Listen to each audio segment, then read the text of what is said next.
Okay, what's up guys? Game Fever of all games here, and yet another week in wrestling has yet come to an end. And on this week on Drama Scripted Saturday, I'm going to give you my breakdown of the Hell in a Cell pay-per-view, which is tomorrow at 8 p.m. One thing to notice there's no pre-show for this pay-per-view. That there's no pre-show. I guess they got rid of the idea, or they got lazy on this one and didn't want to do it. But it's WWE, who cares? Small card. Another thing I want to point out. So there might be a lot of surprise matches. Like matches that will just happen out of random. Like, oh, there'll be like a small dispute backstage and probably either Vicky Guerrero or Booker T will just probably make a match on the spot. Look out for at least one or two of those because I have the card in front of me right now and there's only 1, 2, 3, 4, 5. There's only 5 matches on this card for a 3-hour pay-per-view. And obviously there's no commercials because it's a pay-per-view. Anyway, let's get started. First match that I want to go over is Divas. Eve versus Layla versus Kaitlyn. Whew, this random drama that had started back at Night of Champions with Eve getting blamed or being basically a suspect and getting Kaitlyn getting attacked. Thus, she couldn't get her #1 title shot. Thus, they put Eve in the match and Eve wound up winning. And then they just decided to make it a triple threat. It would have been a better idea if they would have just had Beth be the victim and that's how not Beth be the person that took Kaitlyn out, because as you guys know she's not re-signing with WWE after her contract is up. She's gonna leave. So it would have been better if they would have did that, and then it would have had a easy exit for her to write her off the script. Say, oh, you did that, it was you got fired. Bam boom. She's written out of the script and out of WWE and she gets to go on with her life because she's not resigning back. But in this match, they're probably either put trust in Kaitlyn and they're probably going to give Kaitlyn a test run. So I'm going to say Kaitlyn's going to win just to test the waters, to see if the fans would pick up on her winning. Because, you know, her best friend in real life, in the business, AJ, is a big star now due to the crazy act and thus being the GM of Raw. But she just lost that on Raw as we watched this past Monday. But I'm going to say they're going to give it to Kaitlyn. I don't know what the finish is, but I'm just going to say that they're probably going to give it to Kaitlyn. Next match, Randy Orton versus Alberto Del Rio. I don't know who's going to win this match. Both men need this win. Randy Orton needs to be a big person after coming back after suspension, and Alberto Del Rio needs to win to get himself put back in the main event picture. So I don't know who's gonna win. I don't. Should be a great match because both people, storyline wise, kayfabe wise, need a big win. So I don't know who's gonna win, but it should be a good match. I'm gonna say Alberto Del Rio because he's the underdog. So now it looks like Randy Orton's a face again, and he's letting his hair grow back. And it's funny when he lets his hair grow back, he actually looks younger, in my opinion. So I'm gonna go Alberto Del Rio. I'm gonna go with the underdog.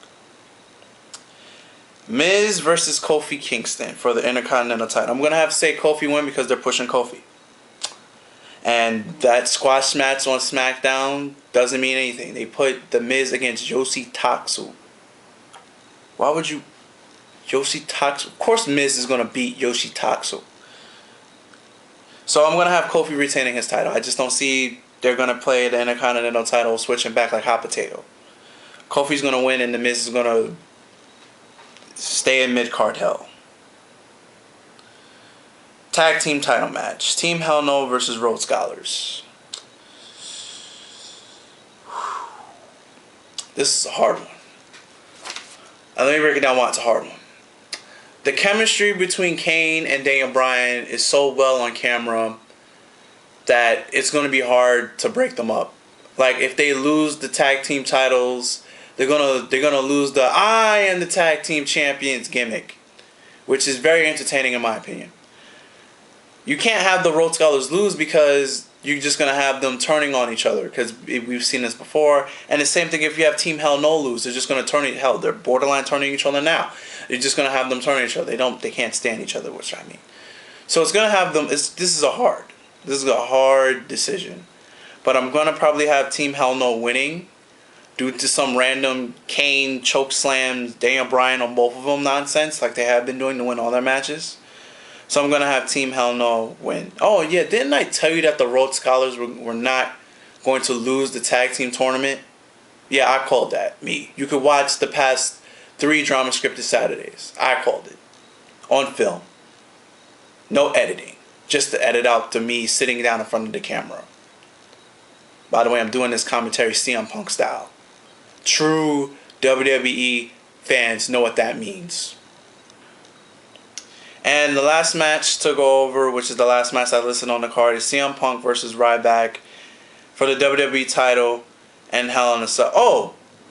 Well, before that, Sheamus versus Big Show. Let's get to Sheamus versus Big Show as my cell phone goes off. And yes, really as the Miz. But before that, let's get to that. Big Show versus Sheamus for the World Heavyweight title. Deep down inside, Big Show is black. I'm going to just leave it at that. The way he carries himself, the way he just randomly snuffs out people. You know, the way he always has a hoodie on now. I like this heel Big Show instead of corporate heel Big Show. This Big Show is more entertaining and looks like he's more dangerous than corporate Big Show. Versus Sheamus for the World Heavyweight title. This is not going to be a wrestling match. It's probably going to end up in a fight. But it's not going to be like a nonsense, crazy ass brawl as we saw with James Storm and Bobby Roode. Like, there's not going to be blood for no reason. It's probably going to run up in just a straight out brawl. And I'm probably going to have them say Sheamus wins. They're probably going to have Sheamus wins. I don't see Big Show winning. Because Big Show is past his prime. And this is kind of, you could kind of say this is Sheamus' prime as a face. So they're probably going to let him retain the World Heavyweight title. So I'm going to go with Sheamus winning this match. And now to the main event, which is the CM Punk versus Ryback for the WWE title inside of the Hell in a Cell. I don't know how this match is going to end. Ryback is undefeated, and CM Punk, as of now, has been WWE champion for 320 something days. So I don't know how this match is going to end. I don't know who's going to win. I don't know who's going to lose. As long as I don't see a taser, I swear, if Paul Heyman pulls out a taser and tasers Ryback, I'm going to rage quit the pay-per-view. I'm going to rage quit the pay-per-view. I'm going to turn it off, and I'm going to go to sleep. And I'm going to go prepare for college the next day. And I might not watch Raw, because that would just really irk me. But I don't know how they're going to end this. You can say that they might have Ryback lose, because if you think about Ryback's build, they don't really mention the streak that much that he's undefeated. They hardly ever mention that he's undefeated, which is rare. They just say that he just wrecks everybody that he's faced. His focus on his push hasn't been the fact that he's undefeated. The focus is that he just wrecks people and destroys them. So they can have him lose and just overlook the undefeated thing. But then again, having him lose, you could kind of say can demote him, because it will hurt him, because he's been on such a big role nonstop, and he built his own character. He built his own line. The feed me more, the swinging his arms, getting the fandom all, the finish him, the stupid, marks to just feed into his character, building his character each step of the way. That I think this would hurt him. This would hurt him if he lost. CM Punk losing the title, I don't think it would hurt him. Because this is his, fifth title run. Fifth main event title run. He's been World Heavyweight Champion, I think, 3 times. And this is his second WWE title run. So it wouldn't hurt him CM Punk even said in himself in an interview that the only thing he has left is to main event WrestleMania. That is the only thing CM Punk has not done, and except be U.S. champion. But besides those two, those are the only two things that he has not done in the WWE. Is main event WrestleMania and be U.S. champion. Everything else he's already done. Been there, done that. He's almost like, oh, and he hasn't won a Royal Rumble. Or a King of the Ring, but they got rid of the King of the Ring. But out of those three things, which besides the Royal Rumble, the other two things are pretty irrelevant.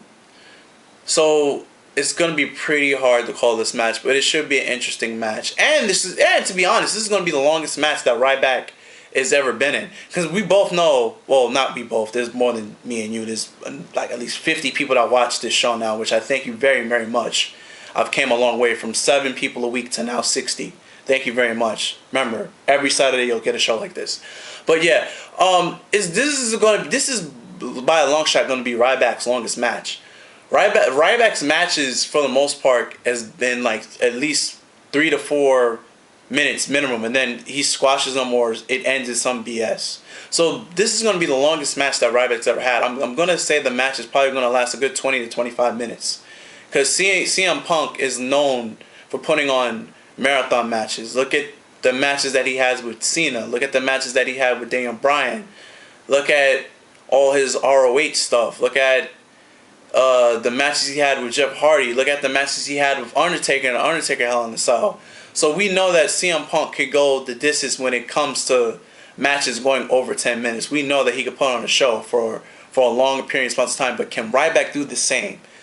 That is the one question that we'll find out on Sunday. And on that note, I'm ending this. I'm Game for Freedom of Games, guys. Please leave your comments below and share this video if you care. And all my contact information is in the description box. And I'm Game for Freedom of Games, guys. Signing out.